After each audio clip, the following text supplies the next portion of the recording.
Hi, boys and girls. Today we're going to talk about camping trip homework, Unit 6, Module 3, Session 3. It says that the Zamora family is going on a camping trip next week. There are 4 people in the family, Mr. and Mrs. Zamora, the 11-year-old twins, Ramon and Daria. Help them do some planning for their trip. Fill in the bubble beside the correct answer to each question below. So number 1 says, Mrs. Zamora wants to cut a piece of rope that's long enough to dry the family's laundry on every day. Which of these units should she use to measure the rope? Okay, so let's think about what we're measuring. We're measuring a rope to dry the family's laundry. So she's gonna go and hang a piece of rope, and she's gonna then hang clothes off that rope. We're gonna imagine that those are the clothes hanging off the rope. So, do you think it makes sense to measure in inches, in feet, in yards, or in miles? Well, definitely not miles, no. And inches, I don't think that'd be accurate either. We could actually do either feet or yards. Both those answers would be correct. Number 2, Mr. Zamora wants to figure out how far they'll have to drive to get to the campsite. He already knows it will take about a day to get there. Which of these units should he use? Okay, so he's wanting to drive to the campsite. It's going to take about a day to get there. Am I going to want to measure in inches? No, definitely not. Feet? That still doesn't make very much sense. Yards? No. If I'm driving in my car, I'm going to want to measure in miles. Let's keep going. Number 3 says Ramon wants to find the area of his sleeping bag to see how much room he'll have in the family's tent. Which of these units should he use? Okay, so I'm talking about area of his sleeping bag. That's about like the size of someone's body. So would it be square inches? Square feet? That sounds a little bit better if I'm measuring body. Square yards? That sounds too big. And square miles? No, definitely way too big. So the correct answer here would be square feet. Cross out all of these. The directions don't say to cross out, but that just kind of helps me as I'm going around on these answers to eliminate those that I know aren't the answer. Number 4, Daria says that when they arrive, she's going to measure the area of their campsite. Mrs. Zamora says the campsite is big enough for their car, their tent, their picnic table and chairs, and their campfire with a little room left over. Which of these units should Daria use? Okay, so my first unit is square inches. No. Next, I have square feet. No, I think that might be a little too small. Square yards? Ooh, that's better. Square miles? No, definitely not. Okay, so the answer here would be square yards. If you put square feet, that might actually work too for this measurement, measuring the campfire or the campsite area.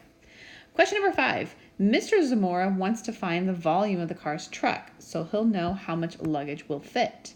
Which of these units should he use? So we're talking about volume now. That's why we have cubic. Would it be cubic inches, cubic feet, or cubic yards?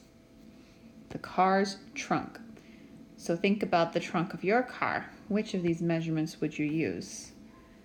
That's right, I agree. I would use cubic feet.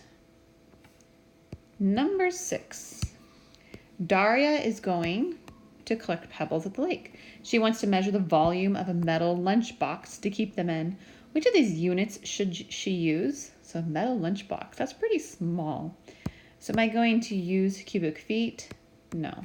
Cubic yards? No. I'm going to use cubic inches. Continuing on to question number 7. Jasmine is planning a large family gathering. She needs to rent at least 200 chairs. Company A charges 50 cents per chair for the first 100 and then 25 cents for every chair after that. Company B charges 40 cents per chair. Which company should Jasmine rent from? And we're going to explain our answer. Okay, so what I probably would do here is I see she needs to rent at least 200 chairs. I see company A charges 50 cents a chair for the first 100 And then 25 cents for every chair after that. Company B charges 40 cents per chair. So I'm probably going to want to write an expression to show my thinking. So I'm going to say 50 cents. This I'm talking about company A first. 50 cents times 100. And then for the next 100, it's going to be 25 cents. Because I know that in my problem it says 25 cents after the first 100. Right, so 50 cents per chair for the first 100. There I have right here. And then 25 cents after that. And I know that she wants to rent at least 200. That's why I have 100 here and 100 here. For company B, it's just 40 cents per chair. So for company B, I'm going to write 40 cents times 200 chairs. And I'm going to solve this. Well, I know that 50 cents times 100 is $50. And then I know that 25 cents times 100 is $25. So together, $50 plus $25 is $75. Now let's think about 40 cents times 200. Well, I know 4 times 2 is 80. Or 4 times 2 is 8, sorry. But 40 cents times 200 will be $80. So does she want to go with company A or company B? She's going to want to go with company A because it's cheaper. So in my answer, I'm going to write company A. And then for part B, how much money will she save by using that company? Well, I already solved that. I know that 80, the difference between 80 and 75 equals $5. Let's look at number 8. Number 8 says, Frank bought several items to produce Frank bought several items in the produce department instead of his grocery store for a family gathering. He purchased 13¼ pounds of apples and twice that amount of oranges. What was the total weight of the fruit that Jack bought? So he bought 13¼ pounds of apples and twice that amount of oranges. So it was 13.25 pounds of apples. That's a 13. Kind of a little bit hard to see. That is a 13. And then twice that amount of oranges. So double 13.25. That'd be 26.50. Added together, that'd be 75 hundredths plus 39 pounds. What was the total weight? 39¾ pounds is the correct answer. And let's look at the challenge. Frank also made punch to take to the family gathering. He filled a jar with 3¾ liters of punch and another jar with 5¾ liters punch. On his way to the family gathering, some of the punch spilled out of the jars in his car.